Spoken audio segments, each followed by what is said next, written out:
गोरु बुझे कंटेनर जबत झारखंड को हेउथिला चोरा चालाण। ढेंकानाल जिला कंकड़ाहाड़ थाना बिरासाल गाँ शिव मंदिर निकट एक गोरु बुझे कंटेनर को जबत करिछि कंकड़ाहाड़ पुलिस। कंटेनर भितर 18 गोटी गोरु थिबा सूचना रही। गोरु गाड़ी को उद्धार पर प्राणी चिकित्सक साहाय्य चिकित्सा करा जायछि। तेबे गाई बलद समेत अनेक षंड रही देखा मिली। एगुड़िक कंकड़ाहाड़ अंचल झारखंड अंचल को गो चालाण करुवा बेले माड़ी बसी कंकड़ाहाड़ पुलिस। तेबे कंटेनर ड्राइवर एवं गो माफिया घटनास्थल फेरार मारी जमापड़ी, जहां नहीं तनाघना आरंभ कर कंकड़ाहाड़ पुलिस। ना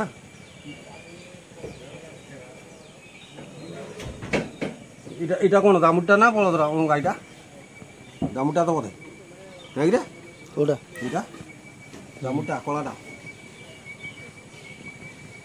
इटा कला दामुटा एटा दामुटा क्लियर फोटो मु रखि दे देबी इटा दामुटा दे दो दे दो खा घा